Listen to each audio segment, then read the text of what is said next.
Welcome back ناظرین، رمضان کی اس خصوصی لائیو نشریات میں ایک بار پھر سے آپ کو خوش آمدید کہتے ہیں، اور میرا خیال ہے کہ یہاں پہ ایک بار پھر سے قوال حضرات کو جو ہے زحمت دیتے ہیں احسن علی خان اور ہم نوا جی۔ بسم اللہ، اپنے ٹاپک کی طرف واپس بڑھتے ہیں۔ ڈاکٹر صاحب، یہ جو علم فرض ہے یہ کون سا علم ہے؟ جی، جس کو اللہ تعالیٰ کے رسول صلی اللہ علیہ وسلم نے آپ نے بے شمار احادیث کے اندر اس کا مفہوم آپ کو ملے گا کہ طلب العلم فریضۃ علی کل مسلم و مسلمۃ، جیسے آپ نے ابھی ابتدائیہ میں بھی کہا تھا کہ مہد سے لے کے لحد تک جو ہے وہ علم حاصل کرو۔ ابھی وہ بی بی سائمہ نے بھی سوال کیا تھا۔ تو کہنے کا مقصد یہ ہے کہ علماء نے ایک علم بتایا ہے، اس کو علم الفرائض کہتے ہیں۔ ٹھیک ہے، علم الفرائض وہ علم ہے جو محکم آیات ہیں اللہ تعالیٰ کی، ٹھیک ہے، جو اللہ تعالیٰ کی احکامات ہیں۔ یعنی اس میں دو چیزیں آ گئی، ایک آپ نے عبادات کیسے کرنی، اور جو عبادات کرنے کے لیے جو اسلوب ہوتا ہے وہ آپ نے کیسے حاصل کرنا ہے، اور دوسرے نمبر پہ حلال اور حرام میں کیا فرق ہے اس کا جاننا۔ یہ وہ دو بنیادی مقاصد ہیں جن کے جاننے کے لیے علم حاصل کرنا ہر مرد عورت کے اوپر فرض ہے۔ اگر آپ اس کے علاوہ جو ہے وہ کسی چیز کو اپنا شامل کرتے ہیں وہ ایکسٹرا، یعنی آپ مثال کے طور پہ اللہ تعالیٰ آپ سے یہ سوال نہیں کرے گا کہ آپ اکاؤنٹنٹ نہیں بنے، آپ ڈاکٹر نہیں بنے، آپ پولیٹیشین نہیں بنے، آپ آفیسر نہیں بنے، یہ سوال آپ سے نہیں ہوگا۔ بالکل ایسے ہی۔ لیکن علم الفرائض اگر آپ نے حاصل نہیں کیے تو آپ سے اس کا کوشچن ہوگا۔ وجہ کیا ہے کہ آپ نے نماز کیسے پڑھنی ہے، آپ نے اللہ کے احکامات کو کیسے بجا لانا ہے، آپ نے اپنا روزہ کیسے رکھنا ہے، حج کیسے کرنا ہے، زکوٰۃ کیسے دینی ہے، آپ نے اپنے گرد و نواح کے لوگوں کے ساتھ کلام کیسے کرنا ہے، آپ نے اپنے اخلاق کو کیسے بہتر کرنا ہے، آپ نے ماں باپ کے ساتھ کیسا رویہ رکھنا ہے، اساتذہ کے ساتھ، چھوٹوں کے ساتھ، بڑوں کے ساتھ، آپ نے کس طرح کمانا ہے، کس ذرائع سے کمانا ہے، کون سی چیز حلال ہے، کون سی چیز حرام ہے۔ یہ وہ ساری چیزیں ہیں جن کا حاصل کرنا، جن کا سمجھنا ہمارے لیے ضروری ہے۔ تو بنیادی طور پہ آج جو علی بھائی ہماری پرابلم ہے نا وہ یہ ہے کہ جو چیزیں پرائمری بیسس پہ لینے والی تھی، جو انیشل لیول پہ لینے والی تھی، اور جو پریورٹی بیس پہ لینے والی چیزیں تھیں ان کو ہم نے سیکنڈری کر دیا ہے، اور سیکنڈری میں بھی وہ ہم نے جسٹ ایک رسم لے لی ہے۔ جیسے اب قرآن پاک کی بات اگر آپ کر لیں تو ہم پاکستان میں اب بیٹھے ہیں، مجھے بتائیے کتنے لوگ بچے جو ہیں، بچے بچیاں، وہ قرآن پاک کو اس کی تفہیم کے ساتھ یا اس کے معنی کے ساتھ پڑھتے ہیں؟ نہیں پڑھتے۔ ایک ہم جسٹ ایک بلکہ میں آپ کو بتاؤں کہ حضور اکرم صلی اللہ علیہ وسلم کا فرمان ہے، آقا اسلام نے فرمایا کچھ لوگ ایسے ہیں جو قرآن پڑھتے ہیں اور قرآن ان پہ لعنت کرتا ہے، قرآن ان پہ لعنت کرتا ہے۔ تو اس کے علماء نے دو مفہوم بتائے ہیں۔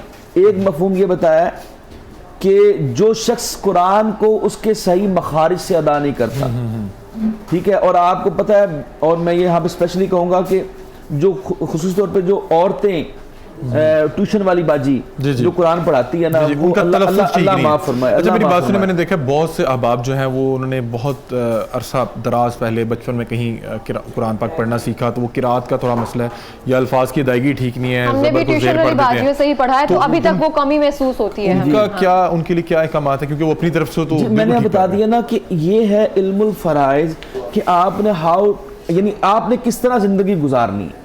مجھے بتایا کہ جو لوگ قرآن پاک کے الفاظ کی ادائیگی، جی بالکل، آقا علیہ الصلوۃ والسلام نے فرمایا کہ جو شخص قرآن پاک کو پڑھتا ہے اور قرآن کو پڑھنے ایک ایک حرف کے اوپر آپ جانتے ہیں کہ 10 نیکیاں اللہ تعالیٰ عطا فرماتا ہے۔ آقا علیہ الصلوۃ والسلام نے فرمایا جس کی زبان کی ادائیگی مشکل ہو جاتی ہے اور وہ بڑا فوکس کرتا ہے، اس کے اوپر توجہ سے پڑھنے کی کوشش کرتا ہے، اور اس کی زبان کے نطق کا مسئلہ ہے وہ ادا نہیں کر پاتا، پھر بھی کوشش کرتا ہے، حضور نے فرمایا اس کو ڈبل ثواب۔ اللہ کہنے کا مقصد یہ ہے کہ جو آپ نے کہا کہ جو لوگ پرانے پڑھ کے آج یعنی ہمارے بزرگ جو ہیں اس وقت جو 40-50 سال 60 سال کی عمر کے، ان کو بھی قرآن پاک کی والدین ہمارے، تو اگر ان کو یہ مسئلہ ہوتا ہے تو بھائی وہ سیکھیں، اور اگر وہ ان کے زبان پہ نہیں چڑھ رہا تو ان کو اس کا اس سے بھی ثواب ہوگا۔ ٹھیک، اوکے۔ میں ایک پوچھنا چاہتی ہوں، آپ دونوں سے میرا سوال ہے کہ علم میں ادب کی کیا اہمیت ہے؟ ہم اس کو اگر بتا دیا جائے نا، کیونکہ ادب کے بغیر علم جو ہے وہ نامکمل ہے۔ نبی کریم علیہ الصلوۃ والسلام کے صحابہ یہ بات فرمایا کرتے تھے کہ ہم نبی علیہ السلام سے ادب بھی ویسے ہی سیکھتے تھے جیسے نبی کریم علیہ السلام سے ہم قرآن سیکھا کرتے تھے،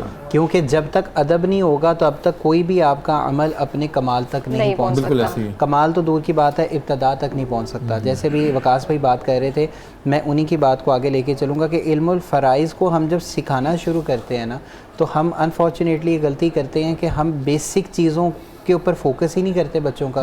جیسے فار ایگزامپل اگر آپ دیکھیں تو قرآن پاک میں کم و بیش 202 مرتبہ لفظ علم آیا ہے اپنے مختلف سیگا جات کے ساتھ، اور قرآن پاک میں کم و بیش 140 مرتبہ حکمت کا لفظ آیا، لیکن ہم کبھی اس کو پونڈر اوور نہیں کرتے. اور اس سے بھی اگر آپ آگے چلیں تو کم و بیش 205 مرتبہ لفظ خلق قرآن میں آیا ہے، کریٹر. دیکھیں جس طرح ہم نے کہا نا، ہم قرآن ایک ایسی کتاب ہے جو قیامت تک کے تمام انسانوں کے لیے ہدایت ہے. اور اگر میں علم کی تھوڑی سی ڈفرینٹ ڈائمینشن ذکر کروں تو سر آپ دیکھیں کہ جب بھی میں نے ایک دفعہ پہلے بھی ذکر کیا تھا، میں دوبارہ کہوں گا کہ ڈاکٹر لارنس براؤن ہوں، ڈاکٹر موریس ہوں، ڈاکٹر رکادہ ہوں، اور ڈاکٹر گیری ملر ہوں، ڈاکٹر کیتھ مور ہوں، یہ لوگ جب قرآن پڑھتے ہیں تو یہ قرآن سے جو چیزوں کو مفہوم نکالتے ہیں اور قرآن سے اللہ تعالیٰ کے وجود کو جس طرح سے اپنے ذہنوں پر ثابت کرتے ہیں، ہم کیوں نہیں کر پاتے؟ کیونکہ ہم نے ان لرن دا لرن نہیں کیا. سیکنڈلی ہماری اور ان کے مسلمان ہونے میں اور ہمارے مسلمان ہونے میں ایک بڑا بنیادی فرق ہے علم کا. وہ علم کے ساتھ مسلمان ہوتے ہیں. جیسے اللہ پاک نے کلام پاک میں فرمایا هل يستوي الذين يعلمون والذين لا يعلمون، کیا علم والے اور علم نہ رکھنے والے برابر ہو سکتے ہیں؟ پھر اللہ نے فرمایا انما يخشى الله من عباده العلماء، اللہ کی سب سے زیادہ خشیت وہی لوگ رکھتے ہیں جو علم رکھتے ہیں. اچھا اب ہمارا حال یہ ہے کہ ہمیں ساری زندگی اسی بات کو مسلمان کو اس بات پہ کنونس کرنے پہ لگ جاتی ہے کہ تم پہ 5 وقت کی نماز فرض ہے. بالکل ہمیں مسلمان کو وہ لوگ کہتے ہیں ہماری پڑھی جا رہی ہے اور وہ بہت سے نماز ہم یہ چیز ایڈ کر سکتے ہیں کہ مومن اور مسلمان کا فرق ہو سکتا ہے کہ اللہ کو ماننا اور اللہ کی ماننا. وہ کس بیس پہ ہوگا؟ ہم اسی کو ذکر کریں، وہ علم کی بیس پہ، وہ علم ہی کی بیس پر ہوگا. مومن بنے گا ہی وہ جو علم حاصل کرے گا. حجرات کے اندر نا، سورہ حجرات کے 2 رکوع ہیں، جو آخری آیات ہے نا اس میں یہی بیان ہوا ہے کہ یہ جو عربی کہتے ہیں نا کہ ہم ایمان لے آئے، ان سے کہیں یہ آپ ایمان نہیں لائے، آپ اسلام لائے. ابھی تو ایمان آپ کے دلوں میں داخل ہی نہیں ہوا. تو اسلام لانا اور ہے اور ایمان لانا اور ہے. اچھا ڈاکٹر صاحب مجھے ایک بات بتائیں، میں ایسی ذہن میں سوال آیا کہ نبی کریم صلی اللہ علیہ وسلم پر وحی کے ظہور سے پہلے، نازل ہونے سے پہلے اس وقت کون سا علم حاصل کیا جاتا تھا؟ مطلب کہ اس وقت کیا چیز جو ہے لوگ سکھاتے تھے اپنے بچوں کو، کس چیز کی تربیت ہوتی؟ ہم اگر زمانہ جاہلیت کا مطالعہ کریں اور ہمارے پاس الحمدللہ اب ان کا تقریباً آپ سمجھ لیجئے کہ 1400-1500 سال کی جو سابقہ تاریخ ہے اس کا عربک لٹریچر ہمارے پاس موجود ہے، جس کو اس میں سب سے بڑی جو ہے نا 7 معلقات، یعنی اس کے اندر وہ جو 7 قسم کی جو آپ سمجھیں کہ ایک دیوان تھے شعراء کے، اور کیونکہ وہ قصے کہانیاں اور شعراء کے جو ان کے اشعار ہوتے تھے وہ ان کو زبانی آپ یقین کریں کہ بڑی پوری سکھایا کرتے تھے، سیکھے اور سکھاتے تھے، لیکن پڑھتے پڑھاتے نہیں تھے. یعنی وہ لکھتے نہیں تھے، پڑھتے نہیں تھے، سنا دیا اور یاد کر لیا، سنتے سناتے تھے، لکھتے لکھاتے نہیں تھے. ان کے ہاں یہ عیب تھا. یعنی وہ کہتے ہیں یار تم لکھ رہے ہو، یعنی تمہیں اپنے مائنڈ کے اوپر، اپنا ذہانت کے اوپر یا تمہاری میموری کے اوپر، اب حافظے کے اوپر تمہیں اتنا بھروسہ نہیں ہے کہ تم اس کو لکھ رہے ہو. تو وہ لکھنے کو عیب جانتے تھے، اس لیے پہلی وحی کے اندر اللہ تعالیٰ نے لکھنے کا حکم دیا، قلم سے لکھو، تاکہ وہ جو عیب جس کو تم سمجھ رہے ہو وہ عیب نہیں ہے. اور پھر ہم نے دیکھا کہ بہت سے احکامات میں باقاعدہ کہا گیا کہ اس کو ریکارڈ کا حصہ بنانے کے لیے ایگریمنٹ کے طور پہ لکھا جائے. ایک چیز میں اور ایڈ کر دوں کہ ہم آقا علیہ الصلوۃ والسلام کے اعلان نبوت سے پہلے والے دور کو زمانہ جاہلیت کہتے ہیں، حالانکہ اس میں وہ لوگ پڑھے لکھے تھے. ہم جو عمر بن حشام ہے، جو عمر بن حشام ہے اس کو ابو الحکم کہتے تھے، اس کو حضور نے ابو جہل کا لقب دیا. ٹھیک ہے، تو جہالت کا تعلق جو ہے وہ اس علم کے ساتھ ہے جس میں اللہ کی شناسائی نہیں ہے. بالکل آپ کو کسی بنایا کیا ہے. مجھے ایک اور چیز بتائیں کہ یہ میں آپ سے پوچھنا چاہوں گا کہ میں نے یہ دیکھا ہے کسی بھی چیز کی کثرت ہو تو انسان میں کہیں نہ کہیں تکبر آ جاتا ہے. اور میں نے بڑا معذرت کے ساتھ یہ ایک بڑی افسوسناک بات ہے کہ علم کی بہت زیادہ جس کے پاس کثرت ہے، میں نے دیکھا ہے کہ وہ بھی جو ہے تکبر سے آ رہی نہیں ہے. تو یہ بتائیں کہ ہمیں علم جو ہے وہ ادب کیوں نہیں سکھا رہا، ہماری گردن میں جو ہے سریا کیوں آتا جا رہا ہے؟ سر کلام پاک میں تو اللہ تعالیٰ نے فرمایا وَمَن یُؤْتِ الْحِکْمَةَ فَقَدْ أُوتِیَ خَیْرًا کَثِیرًا، جس کو اللہ تعالیٰ نے حکمت اور علم عطا کر دیا اس نے خیر کثیر کا حصہ لے لیا۔ اگین پوائنٹ یہ ہے کہ علم کس کے لیے حاصل کیا جا رہا ہے، آبجیکٹیوز آف نالج یا ایجوکیشن جب تک کلیریفائی نہیں ہوں گے نا ہم بچوں کو۔ اب آپ دیکھیں ابھی آپ بات کر رہے تھے کہ ہمارے بچوں کے ذہن میں یہ بٹھا دیا گیا کہ علم سے یا ڈگری سے آپ نے جاب لینی ہے۔ Trust me, I used to teach in universities, انہوں نے اے بھی نہیں پتا، ٹرسٹ می۔ 8 سیمسٹرز کے بعد وہ بلینک ہوتے ہیں، they are not able to write a single page on any particular topic, they are not able to represent themselves, even their aims تو بنتے ہی نہیں ہے نا سر، ایم تو تب بنے گا جب پتہ ہوگا۔ تو مصیبت یہ ہے کہ یہ ایجوکیشنل سسٹم نے یہ چیز ہی ختم کر دی ہے۔ آپ جس طرف بھی جائیں گے، دوسری طرف اگر آپ دیکھیں تو اس میں کوئی دوسری رائے نہیں ہے۔ نبی علیہ الصلوۃ والسلام نے اسی لیے فرمایا تھا کہ علم جو ہے نا، مطلب یہ میں مفہوم بتا رہا ہوں، یہ نبی علیہ السلام نے نہیں تھا فرمایا، یہ میرے الفاظ ہیں کہ کیونکہ معاذ اللہ حدیث میں اس کو مزن نہیں کر سکتا، نہیں مفہوم میں بعد میں بتاتا ہوں کہ علم جو ہے نا سر وہ 2 دھاری تلوار ہے، ٹھیک ہے، اگر اس کی ایسنس اللہ اور اس کے رسول نہیں ہے صلی اللہ علیہ وسلم تو پھر وہ علم سے بڑی بربادی کا سبب ہی کوئی نہیں ہے۔ اور شیطان بھی بہت بڑا عالم تھا سر، اسی لیے وہ اس کو ادب نہیں آ سکتا تھا نا، اس کے بعد یہی بات میں اسی طرف آنے لگا تھا۔ شیطان کو بھی اللہ نے آپ کے سوال کا جواب قرآن میں شیطان کو جواب دیتے ہوئے اللہ نے آلریڈی دے دیا کہ اللہ نے فرمایا کہ اس نے کہا قال انا خیر من، میں بہتر ہوں آدم سے۔ اگر علم آپ کے اندر یہ ایٹریبیوٹ لے کر آ رہا ہے کہ میں بہتر ہوں تو پھر سب کچھ ختم ہو گیا۔ اگر علم آپ کو ادب نہیں سکھا سکا تو اس علم کا کوئی فائدہ نہیں۔ علم سب سے پہلے آپ کو دے گا سر خدا گاہی۔ دیکھیں ہمارے ذہن اس دور کے جس طرح ہم بار بار ذکر کر رہے ہیں نا، پہلے یہ چیزیں نہیں تھیں، generation gap and all that. Point ہے سر کہ ہمیں اپنے بچوں کو ہم نے یہ سمجھ لیا ہے کہ اس کو سمجھانا، باپ نے یہ سمجھ لیا ماں کا کام ہے، ماں نے سمجھ لیا قاری صاحب کا کام ہے، قاری صاحب نے سمجھ لیا ٹیوشن والی باجی کا کام ہے، ٹیوشن والی باجی نے سمجھ لیا کہ انسٹیٹیوٹ والے کا کام ہے، اور بچہ خود ٹھوکریں کھا رہا ہوتا ہے۔ ایگزیکٹلی۔ اب دیکھیں میں ایک سمپل بات کہتا ہوں اپنے بچوں کو کہ ہمارے ساتھ 2 چیزوں پہ سب سے بڑی منافقت ہوئی ہے۔ سب سے پہلی یہ کہ ہمیں بتایا گیا کہ ہم مسلمان ہیں، اور دوسری چیز یہ کہ ہمیں بتایا گیا کہ ہم نے 3 سال کی عمر میں اپنے سے دور تمہیں اس لیے کیا تھا کیونکہ ہم نے تمہیں تعلیم کے لیے اسکول بھیجا تھا۔ اگر ہمیں یہ بتایا جاتا نا سر تو ہم پھر 5 سال 6 سال کے بچے سے کنورسیشنز کرتے۔ میں آپ کو بڑی امپورٹنٹ ایک ایگزامپل دوں، آپ کو بھی پتہ ہوگا، سیدنا ابراہیم علیہ الصلوۃ والسلام کو اللہ تعالیٰ نے کیٹیگوریکلی حکم دیا تھا، کمانڈمنٹ تھی، رولنگ تھی کہ آپ کو اپنے بیٹے کو ذبح کرنا۔ آپ پلیز ایک آنیسٹ آنسر دیجیے گا، کیا ابراہیم علیہ السلام کو اسماعیل علیہ الصلوۃ والسلام سے مشورہ کرنا چاہیے تھا اس کیٹیگوریکل کمانڈمنٹ کے بعد؟ لیکن انہوں نے کیا۔ سر قرآن کہتا ہے سورۃ الصافات میں اللہ نے فرمایا، ابراہیم علیہ السلام نے فرمایا کہ اللہ کا حکم ہے فانظر ماذا تری، آپ کا کیا خیال ہے بیٹا کیا کیا جانا چاہیے؟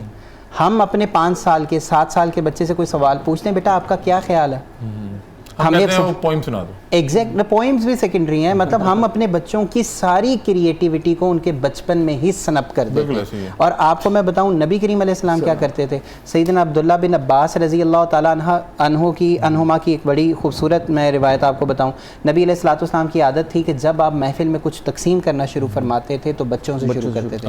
اب یہ ہے علم کا امپیکٹ، نبی علیہ السلام کی ذات سے ہم نے یہ ساری چیزیں نہیں سیکھی۔ وہ بچہ جب بھی بڑا ہوگا تو وہ اسی عادت کو فالو کرے گا، اسی سنت کو فالو کرے گا۔ اب آپ دیکھیں نبی علیہ السلام کے پاس ایک ڈیلیگیشن آیا، نبی علیہ الصلوۃ والسلام کی سنت کیا ہے کہ بچوں کو دائیں سائڈ پہ بٹھاتے ہیں، ان سے بات کرتے ہیں۔ صحابہ فرماتے ہیں سر کتنی خوبصورت حدیث ہے، انصار فرماتے ہیں جب نبی علیہ السلام ہمارے گھر آتے تھے تو ہم سے پہلے ہمارے بچوں سے کھیلتے تھے، پھر ہم سے بات کرتے تھے۔ وہ ہے نا یہ فضان نظر تھا یا مکتب کی کرامت، ورنہ سکھایا کس نے؟ بس میں یہ آخری بات صرف یہ کمپلیٹ کر رہا ہوں، نبی علیہ السلام نے فرمایا کہ بیٹا اگر اجازت دو، یہ ڈیلیگیشن آؤٹ آف کنٹری سے آیا، ان کو دودھ پہلے پیش کر دوں؟ اس بچے نے جواب دیا نہیں، پہلے مجھے دیں۔ نبی علیہ السلام نے بچے کو کچھ نہیں کہا، ان سے معذرت کی اور بچے کو دودھ دیا کہ پہلے تم پی لو۔ اس بچے کا نام عبداللہ بن عباس تھا، انہوں نے کہا یا رسول اللہ صلی اللہ علیہ وسلم جو آپ نوش فرما چکے ہیں اس پہ سب سے پہلے میرا حق ہے، لیکن تربیت کا پہلو میں صرف یہ عرض کر رہا ہوں۔ کیا بات ہے، میرا خیال ہے کہ یہاں پہ ہم نعت رسول مقبول جو ہے وہ شامل ٹرانسمیشن کر لیتے ہیں۔ سجاول خالد صاحب ہمارے ساتھ موجود ہیں اور آپ سے درخواست ہے نعت رسول مقبول کے لیے۔ آپ سا ماہ جبیں کوئی نہیں، کوئی نہیں، آپ سا ماہ جبیں کوئی نہیں، کوئی نہیں، مصطفیٰ جیسا